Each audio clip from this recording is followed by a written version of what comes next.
Hi, I'm Bill Arnold. Thank you for listening to this podcast. There are many more podcasts available at myfaithradio.com. Your support makes this possible. Thank you.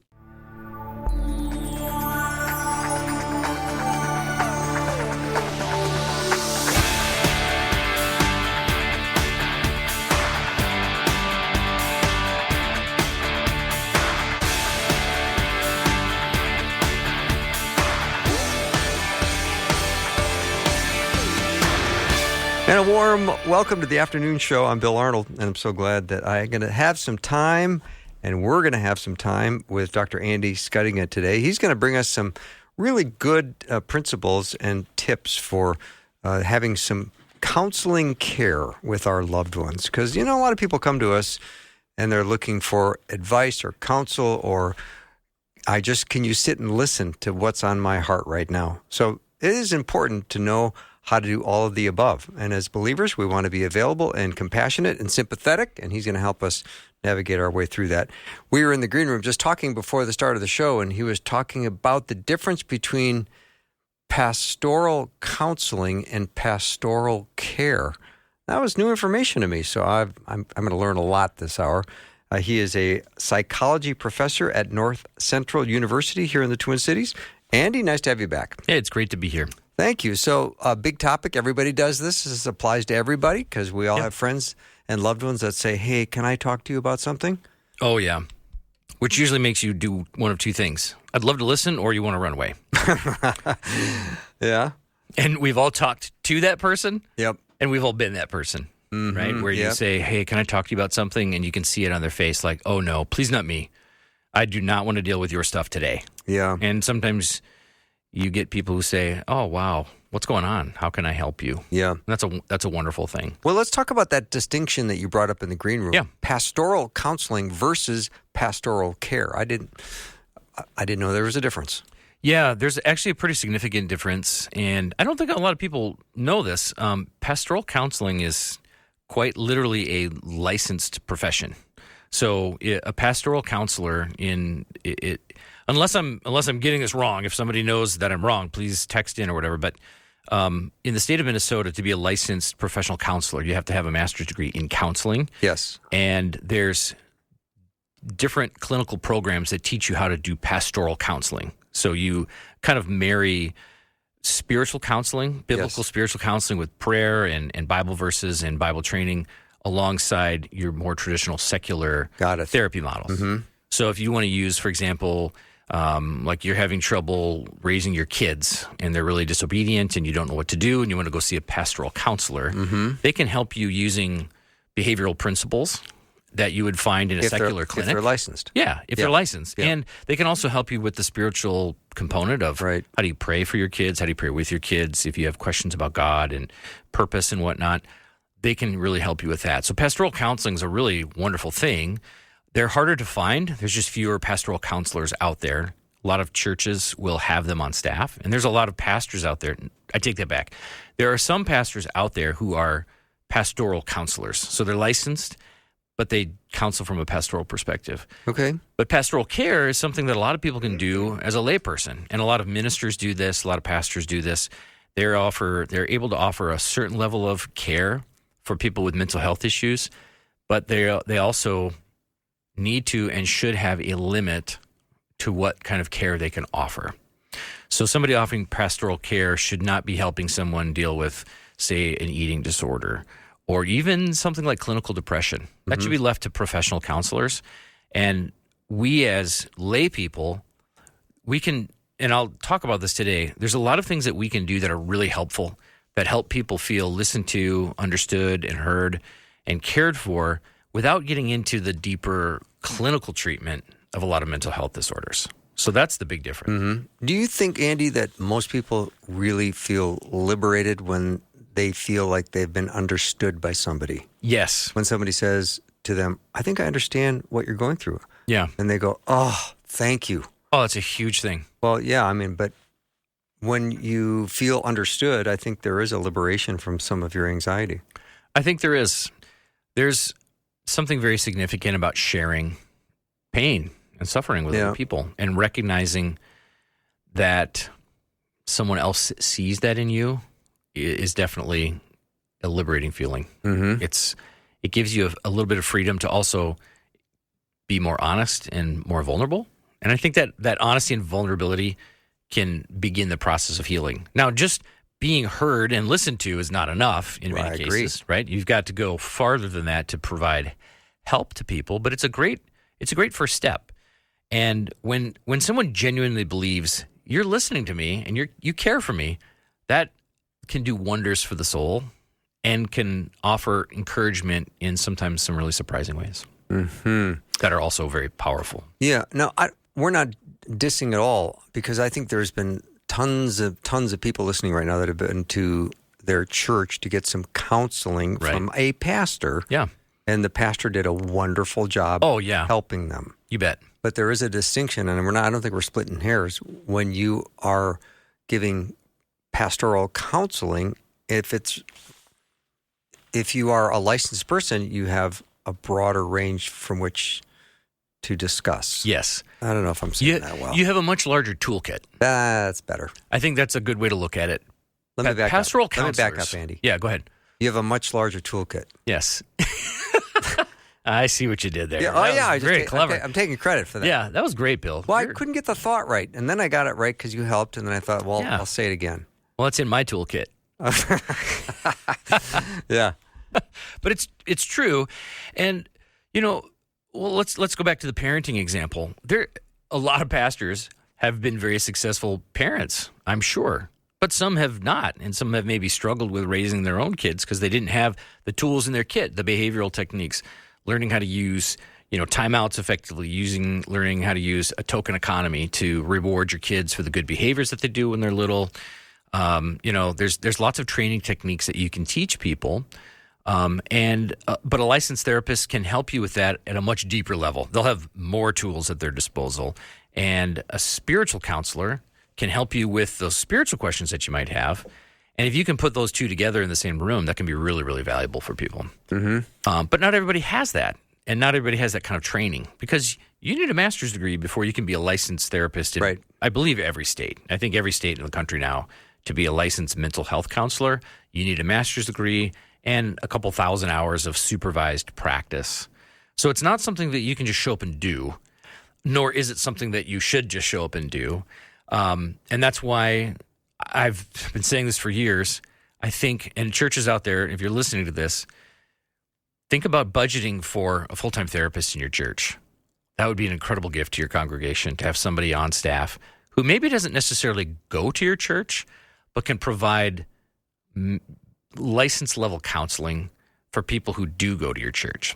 Because there's some boundaries and gray areas about, is it really a good idea to have somebody who's an elder in your church also be your staff psychologist? Probably not. Because you're going to hear things and talk about things that maybe someone from the church doesn't need to know about. Yeah. So there's some ethical rules that you've got to be careful with in that situation. But man, if churches could spend some more of their resources on professional counselors to make available to their parishioners or to community members, that'd be an incredible thing for our communities. I have a guest who is a regular here on the show, and he is, I think, writing a book, or has always wanted to write a book, called Why All of Your Friends Are Wrong. That sounds like a good book. It does, doesn't it? Yeah. But as friends, we want to counsel our friends, but maybe we can't always do the best job because we're not listening well enough. What do you think the core is of that? We want to fix our loved ones' problems, don't we? Oh, yeah. And I think you hit something very important. It's the listening component. One of the hardest things for people to do is resist being a solution offerer. That's a terrible phrase. Yeah, I didn't even know if that's a real word. Offerer? I really doubt offerer is a real word. Yeah. Maybe someone can Google it and let us know. But it could be embarrassing. I don't I think Wyatt's got something to say. I make up a lot of words. I was just going to say, this interview had been going so well up until this point. Now you're making up words. I kind of agree. Wyatt, isn't there a button to push somewhere? Oh, my goodness. And the text line doesn't seem to be open. Wyatt, if we get that fired up. Yeah. Okay, fantastic. What kind of omen that is. This is a tough crowd today. Okay. It is a rough crowd. Let me offer you some advice. Yeah. Which is literally the last thing people want to hear, circling back. I have a problem. Bill, I have a problem. Well, let me tell you what to do. that doesn't make people feel heard or understood. Mm-hmm. And it's something, guys, men in particular, are notorious for doing this, especially to their spouses. Hey, I had a terrible thing happen at work. My boss did this or my coworker did this. And usually men tend to say, well, here's what you should do. Or friends tend to say, well, here's what you should do. And that kind of invalidates what the person who's hurting is trying to convey. So I didn't come to you for advice. I want to talk about this. I want you to hear how I feel. And if you're having conflict with somebody, now you're not in a counseling role anymore. That's a different situation. So let's just stick with how to help somebody who's coming to you for assistance. The best thing that you can do is just listen carefully and try to fully understand the situation before you ever offer a solution. Yeah. That's one of the number one rules. What about, Andy, just trying to be comfortable in a person's discomfort? Because I think that when you are uncomfortable with someone's discomfort, the quickest thing you try to do is come up with a solution. Oh, yeah. To eliminate the discomfort. Yeah. And that isn't necessarily very helpful. No, it's not. Or is it? No, it's not. Okay. And I know this from personal experience. I tend to do that. I know I'm the type of person that if somebody comes to me and I work with, I'm a college professor. I work with students, and a lot of times they do come to me and say, Dr. Schuttinga, what should I do? Or I don't know what to do. What do you think about this? And that's when I'm free to give advice. But it's my natural default, and I know many of you listening are like this too. It's your natural default when somebody comes to you with a problem that makes you uncomfortable is to try to fix it rather than kind of sit with them in that space of, I'm hurting with you. I feel this with you. And that can be a real challenge. And it's important for us to recognize that if we're that type of person, when somebody comes to us with a feeling or an issue or a conflict that they're dealing with somebody else, that we empathize with their feelings, try to understand where they're coming from. And you can help yourself by paraphrasing and rephrasing, restating what they've said. So you're telling me you're really hurt by your coworker saying these things to you in this fashion. And they say, yes, you understand me. Well, all I did was restate what you just said to me. But that's powerful because when you restate it correctly, they know you're listening and they know you've heard them. They know you've understood them. And that's a powerful way to begin a helping conversation. Andy, I'm guessing it's more difficult when you have a history with someone to be a more empathetic listener and to not try to solve the problem. This is why counselors can be so caring and helpful and being such a great listener because they're hearing basically some of the problems for the first time. That's an excellent point. You're exactly right. Because when you go to family members, they know every mistake you've made. Are you bringing this up again? Yeah. Oh, my. They've been there for all of your failures and all of your triumphs, too. Broken record. Here we go. Right, exactly. Yep. And even friends can be a little bit like that, too. Yeah, they can. They're like, well, man, you're always in a conflict with somebody. So what is it this time? Well, I didn't do you think it might be you this time. Yeah. And then you start to feel like, well, maybe it is me. I have this old demotivational poster.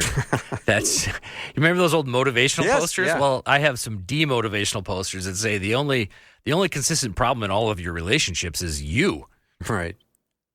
Which is also kind of true. I mean, we have to look at ourselves too in every situation. If we have a lot of conflict, we have to look at ourselves. Well, what am I doing to contribute to that? It's not always the other person. You're not always a victim. These things almost always go both ways. Mm-hmm. So, Andy, after a break, I want to hear some of the ways in which we can improve our skill set when it comes to just being ready, being available, being effective, being loving, being Christ-like, and helping people as a amateur counselor. You being the professional, but you're going to be coaching us amateurs. Yeah. As to just how to be more effective, how to be better listeners, how to love people where they're at and listen to what they're saying and just try to be in their space with them. Sounds good. Does that sound fair? You bet. All right. And if you have a question or comment for Dr. Andy Schuttinga, you can text it over 877-933-2484.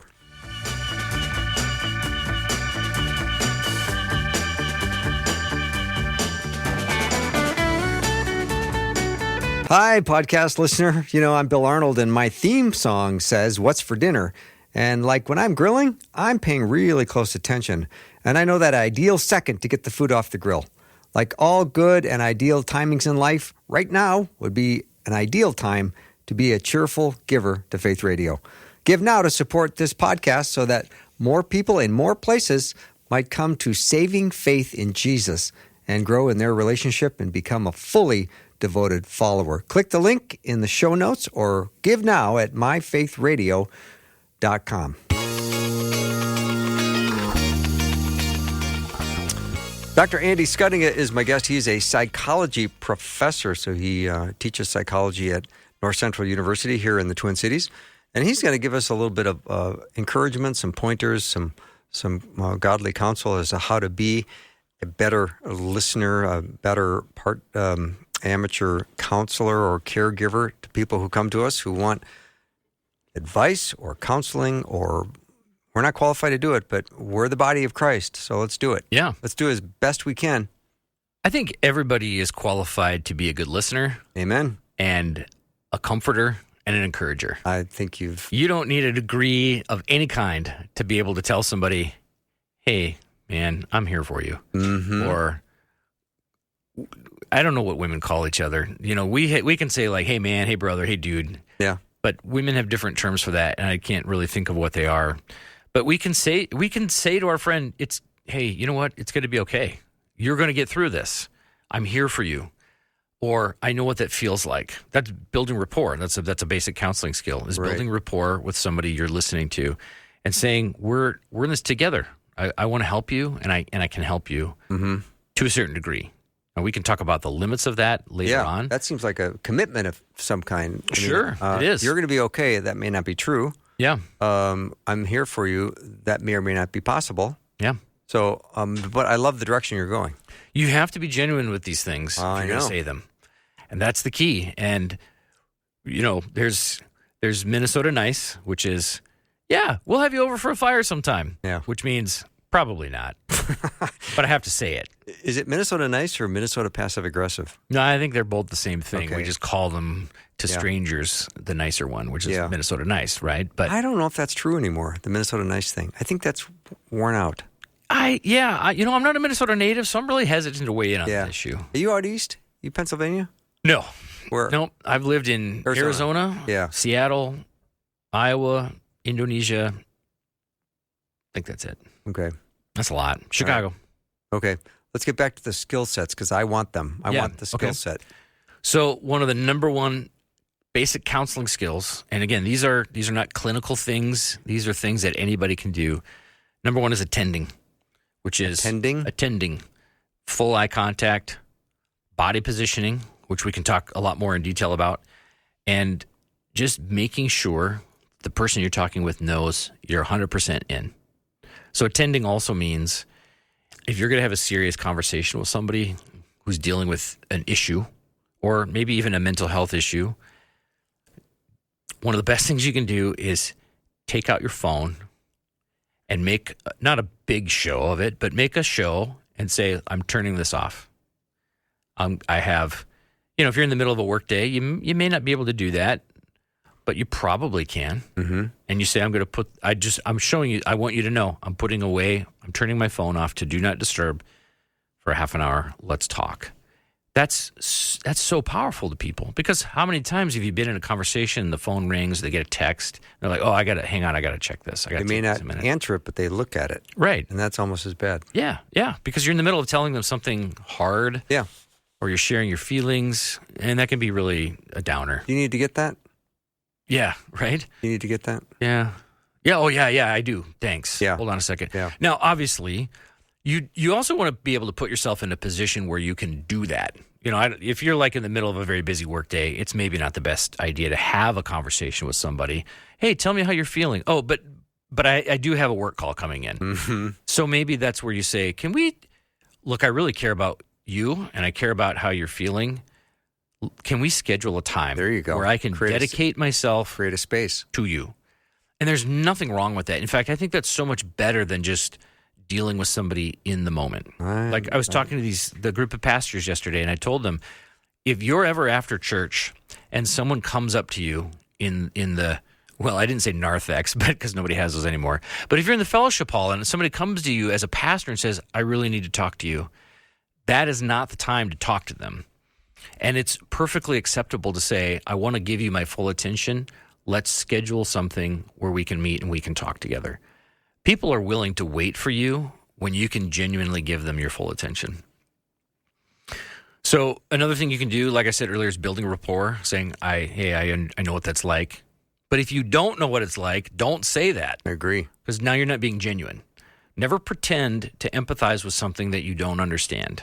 That's detrimental to a relationship and to a talk like that. It sounds like a cliche of sorts, though. Yeah.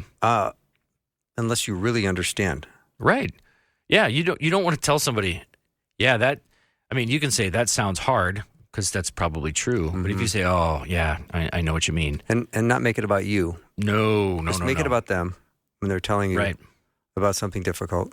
Yeah, because sometimes people say, oh, well, you had that happen? Let me tell you about the time it happened to me.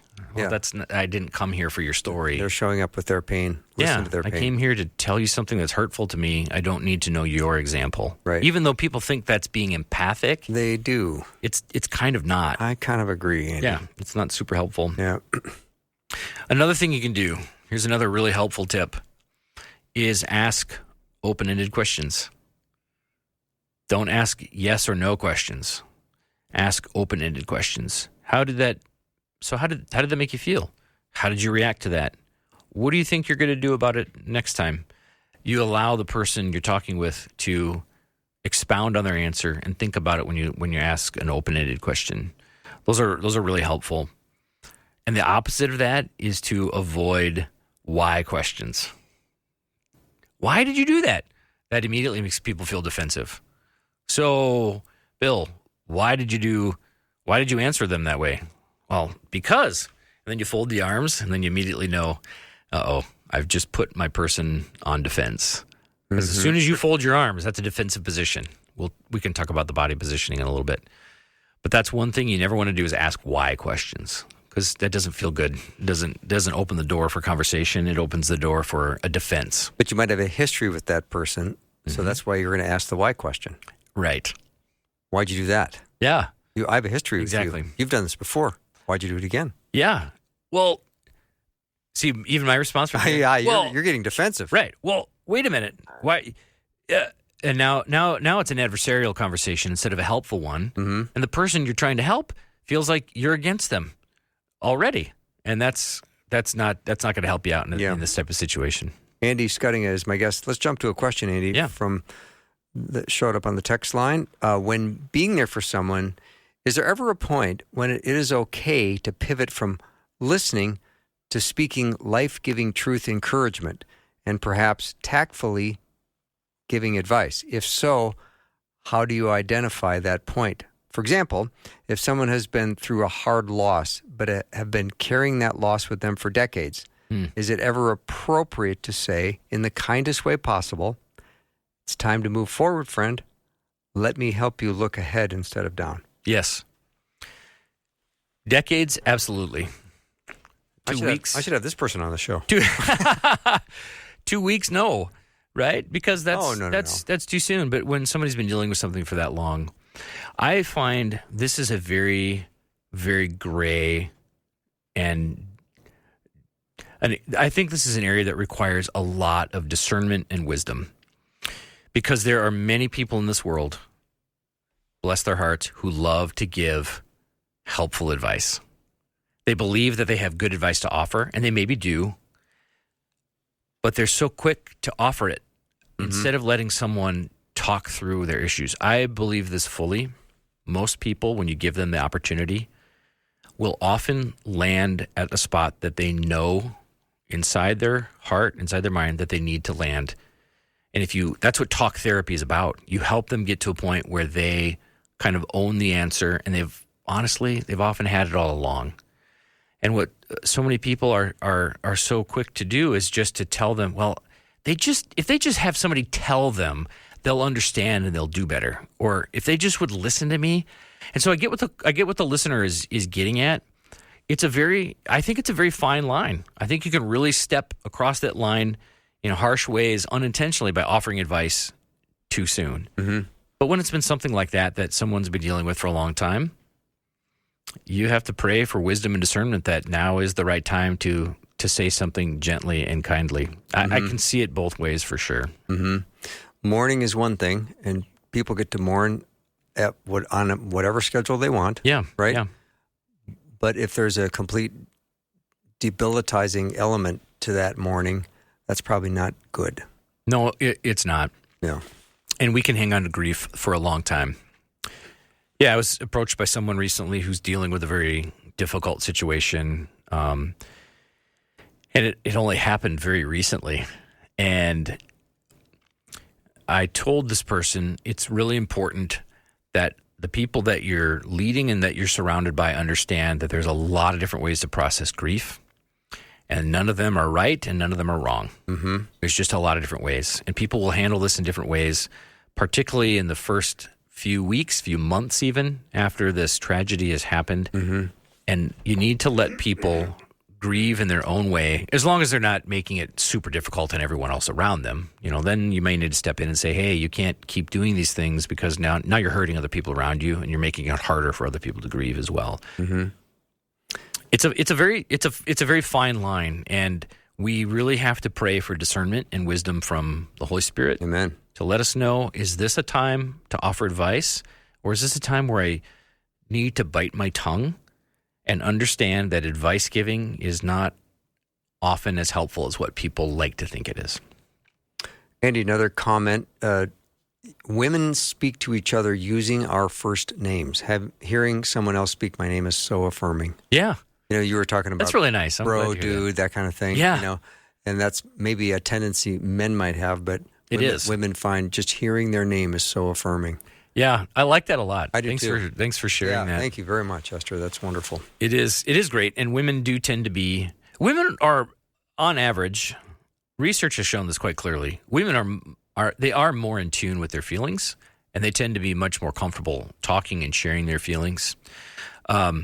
Research also shows women are more prone to weaponize their feelings too, and so men and women we're made differently, and we definitely handle these things differently. And neither one is necessarily right or wrong. Men have a unique way of communicating with each other in ways that sometimes I think women look at us and think, oh, these guys are Neanderthals. They're not. I mean, they grunt and they bump fists and they hit each other and they talk. But it's amazing how much emotional content can come through between men who don't have to say very much. I know. And women tend to need and want to process things more. They tend to be more attentive to their friends and their loved ones who are hurting than men do. So there's definitely some differences between how men and women handle these things. Mm-hmm. And it's easy for us to be like, men are dumb and women are smart. That's not true. Some men are dumb. Some women are dumb. We all make dumb things and we all make dumb mistakes. So let's not put one on one gender or the other. Yeah, we're not saying people are dumb. We're saying people can make dumb mistakes. Yeah. Oh, I can be pretty dumb sometimes. I suppose I should just speak for myself here. Yeah, that's fine. Probably a safer idea. All right. I agree with not asking why, but is it okay to ask with the intention to listen? What was going on in your head when you did that? Oh, yeah. Is that a good way of going about it? That's a great way to go about it. Yeah. Because, again, it's an open-ended question, and it's not a defensive question. You're not asking someone to justify the reason they did something. You're asking them to expound on it. Mm-hmm. It's more invitational when you say, tell me more about this than it is why. Those are magical words, aren't they? Tell me more. Yeah, tell me more. You mean you want to hear more? Okay, I will tell you more. And it's not an invitation to a floodgate. It's an invitation to the truth of the matter. I think that's really important. Dr. Andy Schuttinga is my guest. We're going to take a break and come back. He's giving us some helpful instruction as to how to be better listeners and counselors, because we're always getting asked by friends, I'd like your advice. Tell me what you think about this. I've had a down day. Can you hear what's going on with my life? And we just want to be biblical and kind and empathetic and helpful and loving, and hopefully we'll just be better ambassadors for Christ when we're out there loving our neighbors and loving one another. All right, so if you have a question or comment, you can text it over 877-933-2484.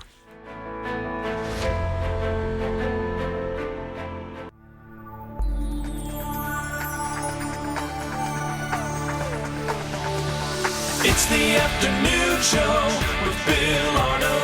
Prime time, drive time. Let's get it started. Jump in your car. What's for dinner? It's the afternoon show with Bill Arnold. My guest today is Dr. Andy Schuttinga. Don't ask me to spell it. There's some S's in there. There's some T's in there. A couple of G's maybe. Yeah, just one. Just one G? Yeah, that's it. A couple of I's? Just one. Okay. Well, I don't know how to spell your name. There's two T's. It's S. Well, maybe I shouldn't say that on the radio. No, it's Schuttinga. Yeah. It's and there's Dutch. a lot of different ways you could say it. Oh, I've heard them all. I know you have. Yeah. Some of them don't- I shouldn't even say on the radio because they sound really bad. Yeah. All right, Andy, we are talking today with Andy about just improving our skill set when it comes to having times of opportunity to counsel somebody, or somebody comes to you and says, hey, I'd love to get your take on this, or I've really had a rotten day. Can you listen to my problems today? And you just want to be thoughtful and kind and useful and helpful and loving, and you want to show Christ in that opportunity. Yeah. So here's another question, Andy, that came in. What happens if the open-ended question never gets answered? Do we make another question? Oh, I think you circle back to the original question. Just keep honing in on the original question? Yeah, that's Okay. in the counseling world, this will surprise you. It's called avoidance, right? And that will happen. They teach you how to deal with that sort of thing in your counseling classes. When you ask a client a question, and obviously none of you are going to be dealing with clients, you're dealing with friends or family or loved ones or even maybe a coworker. When they don't answer the question, you can do one of two things. You can just be really direct and say, you never answered my question. How are you feeling about this? Or you could rephrase it in another way, which just sounds more tricky, but it's not, because you're trying to get to the heart of the matter. And I think sometimes it takes a little extra skill to get the truth out of people. And sometimes when, people obfuscate and they distract when they really don't want to answer the question, and that tells you something. Mm-hmm. It tells you that this is a pretty big deal and they're really struggling with it. And it could be they maybe don't feel like they can trust you with that information. That's also part of it. They may not want to tell you. And then you can say, well, are you comfortable talking about that with me? Because you really didn't answer the question. If it's not something you want to talk about, that's okay. Let me know how I can help. That's a great response. It's a lot better than, how come you're not answering my question? Yeah. good point. Right? Because now we're done, right? Now you're not going to accomplish anything. Okay, Andy, for those who just climbed in their car, let's bring them up to speed on where we are. So the first thing you're going to want to do is pretty much give that person you're talking to your undivided attention. Yes. Yep. And try to make sure you let them know that the phone's off. I've heard people say, when I went and talked to my friend, Don, he was, I felt like I was the only one in the room. Yeah, that's a great You've feeling. heard that expression before? Oh, yeah. It's a great feeling, too, to be on the listening end or on the speaking end of that. Yeah, where they just felt like you gave them their complete undivided attention. Yeah. It's awesome. Yeah. One of my least favorite things in the world is when you're talking to somebody in a crowded space and they never look you in the eye. They're always looking over your shoulder.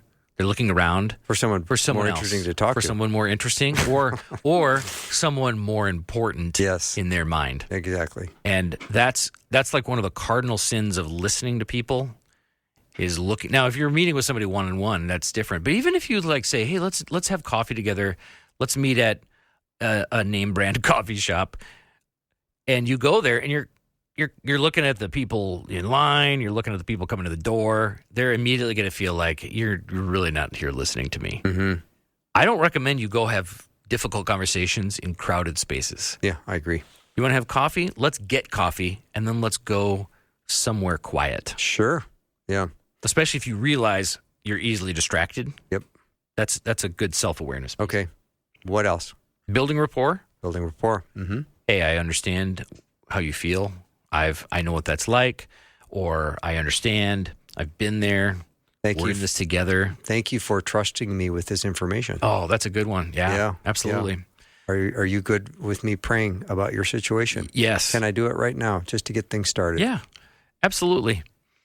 Sometimes that's literally the best thing that you can do for someone is just tell them, I will pray for you.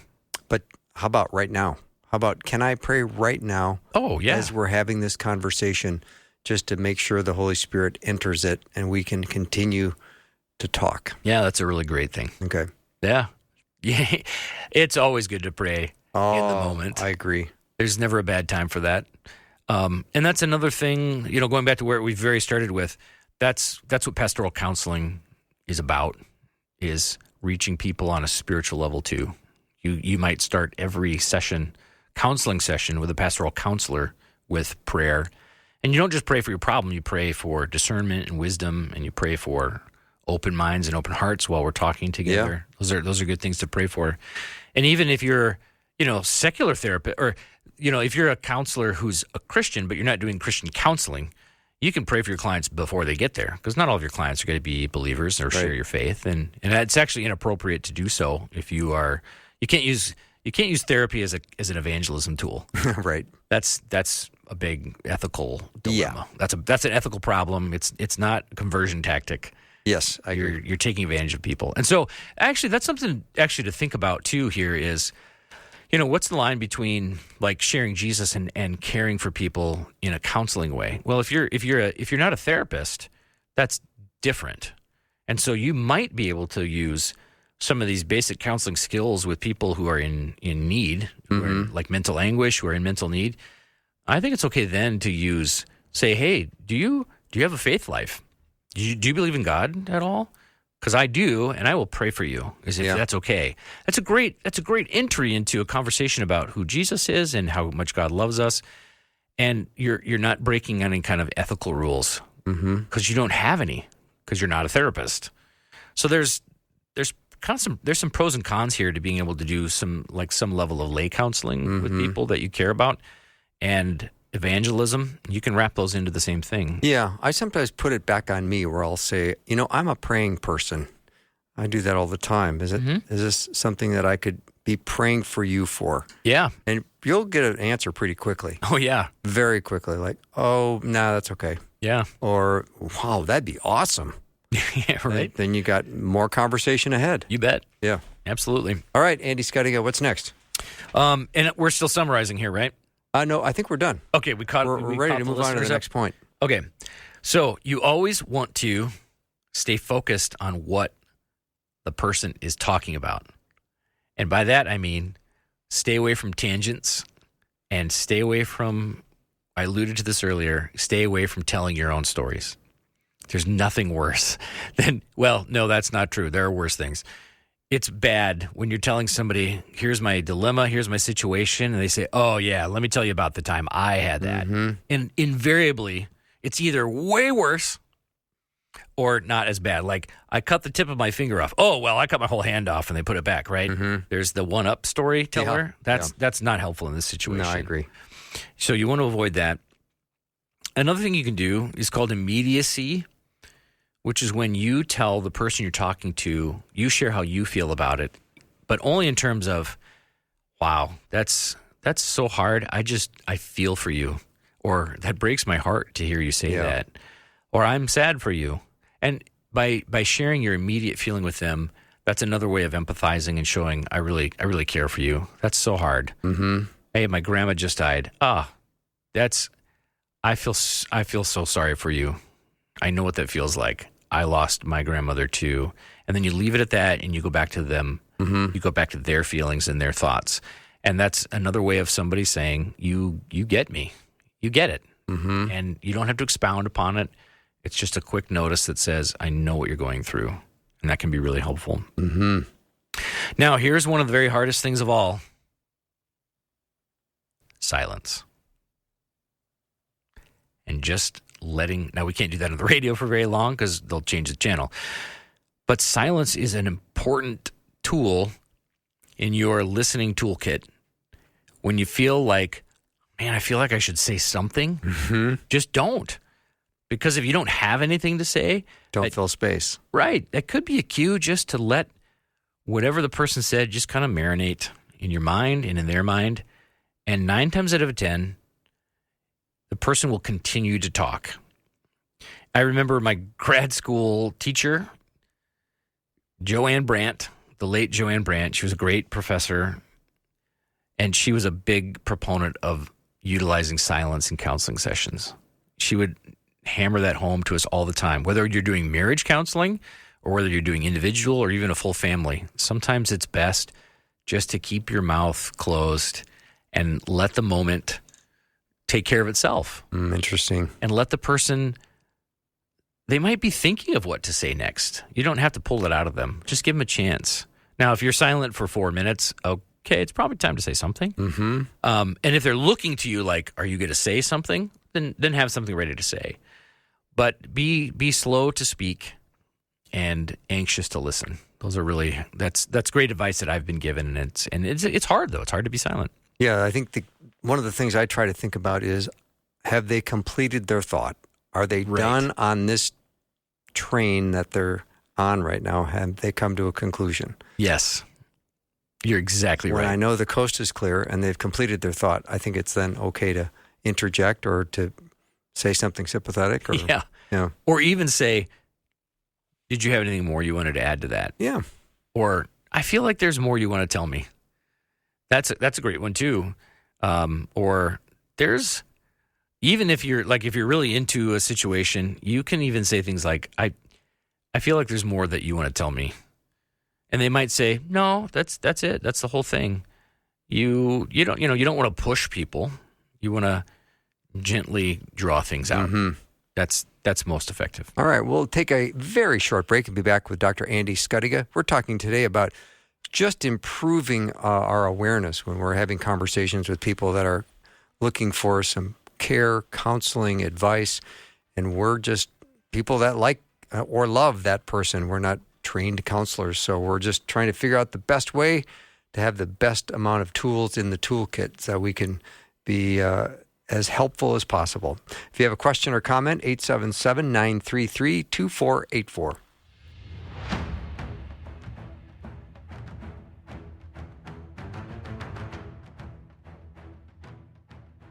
Psst, have you heard the news? Listening just got better with the new and improved Faith Radio app. No more restrictions, no more static, no more missing your favorite shows. Now, listen when you want, where you want, and share with everyone. When you need hope, encouragement, Jesus, it's right there on your phone.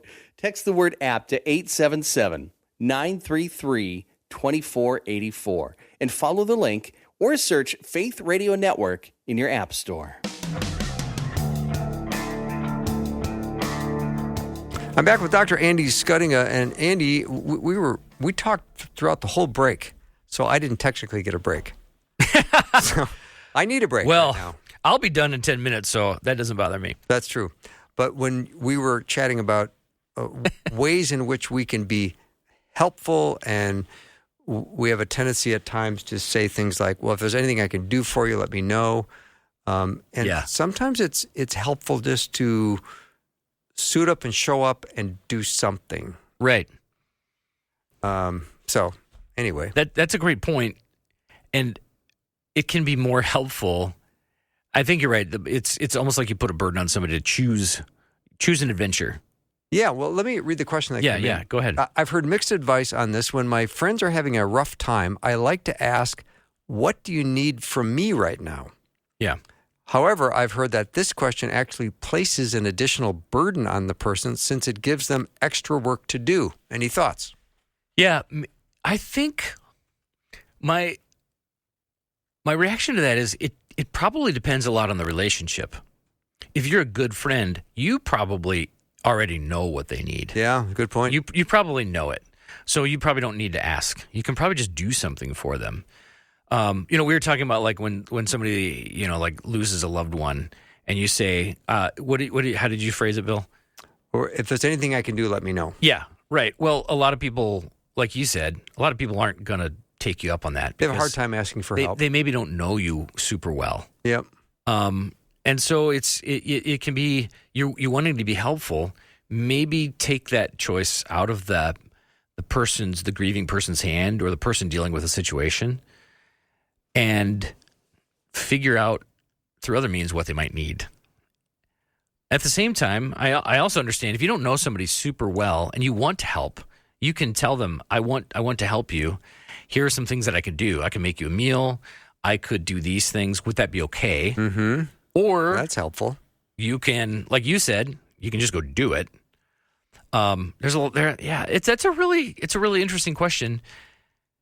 And I think a lot of it depends on how well you know the person that you're trying to serve. Mm-hmm. And if you know them well, you don't need to ask the question. You can just do it. Yeah. And they'll probably accept it and be happy about it. If you don't know a person very well, maybe offer them something that's a little safer, like a meal, or can I buy you some groceries? Is that okay? Mm-hmm. Or you can tell them, I would like to do this for you. Is that okay with you? Mm-hmm. I would like to walk your dog for you.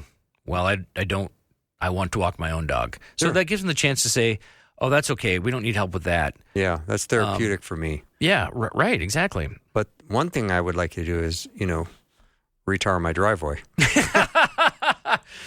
Yeah, that would be awesome. Yeah, Actually, that'd if be really nice. There's a house in Blaine I know of that Yeah, could probably use that. Yeah. But we'll wait until spring. So yeah, there's myriad ways that you can help somebody who's dealing with a crisis. Yeah. Because they might have a death in the family, they might be very sick. We had a family member who was dealing with cancer a year ago, and it was debilitating physically. The treatments were really rough. Mm-hmm. The person was very sick, and one of their neighbors just showed up one day and said, I paid for your snow to be removed all winter. Wow. Beautiful. No questions asked. Mm-hmm. They didn't ask for permission. They just said, look, we paid the plow guy to take care of your driveway all year. You don't have to worry about it. Nice. Now they don't know them well. Wow. They didn't come over and ask for permission. They just did it. Mm-hmm. And you can't really turn that down. I really like to run my snowblower in sub-zero temperatures. No, you say thank you. And that's what they did. They just simply said thank you. Mm-hmm. And that's a pretty great thing. Now, if you say, I'll come and paint your living room, well, that's a little invasive. I maybe don't want that. Yeah. And so you have to be okay to say no thank you. But yeah, there's a lot of ways to do that. Yeah, there is. And probably a little effort is better than no effort at all. Absolutely. Yeah, so I think that's the key. All right, Andy, we only got a couple minutes left. Let's get some things in a brown paper bag for people to take home. Okay. Here's some things that you can do physically that are really helpful in these situations. Okay. Number one, have an open stance or open seating. In other words, have a body position that is, your arms aren't closed, your legs aren't closed. You can cross your legs a little bit, that's fine, but don't cross your arms. Keep your arms wide and square people up, eye to eye, shoulder to shoulder. Makes a difference. When you're talking Does that make a difference? Yeah. Oh, it makes a huge difference. I did not know that. Oh, it makes a very big difference. Okay. You don't want to be the person at church that stands like shoulder to shoulder and you're both like staring at the front of church together talking. Mm-hmm. That's always kind of awkward, right? Yep. Make eye contact. Make body contact in terms of pointing towards one another. Mm-hmm. And don't touch people unless they really know you well. Mm-hmm. Like I'm a really big believer in this. You have to be careful just randomly hugging people. They may not appreciate you touching them if they don't know you well. You're like, oh, you're grieving, you're in trouble. I'll hug you. No, thanks. I don't want you to hug me. Mm-hmm. I don't know you well. Another thing is, we talked about this. Make good eye contact. Avoid folding your arms, and never eye roll anybody. Because if you roll your eyes, research has shown that is a sign of contempt. So if somebody says to you, hey, I've got this issue, and you're like, roll your eyes and say, I'll get this again, that they feel that from you for sure. Yeah, that's bad. Have Kleenex ready. If you're meeting somebody in a private place, make sure you have some Kleenex available. Sleeves are not great. Make sure you have a good distance. Have a little bit of space in between you. Never meet with somebody behind a desk. You don't want to do lay counseling behind a desk or have a barrier in between you. Okay. That's not great. And try to be relaxed. Just be yourself. Be genuine. Mm-hmm. Be who you are. Don't try to turn into a therapist or try to be a lay counselor. Just be yourself. That's what people want. They want the genuine you. Mm-hmm. That's what people want. And be other-focused, not self-focused. And I think you're going to be a great listener and amateur counselor. That's exactly right. Yeah. All right, Andy, that is an interesting time. Thank you for bringing us that information. And you bet. And it's been great seeing you. Again, we're going to take a little break. Hour 2 is just ahead. We've got at least 2 Jews and a Gentile coming up in the next hour, and it's going to be, as always, a lively time. So don't go anywhere. We'll be right back.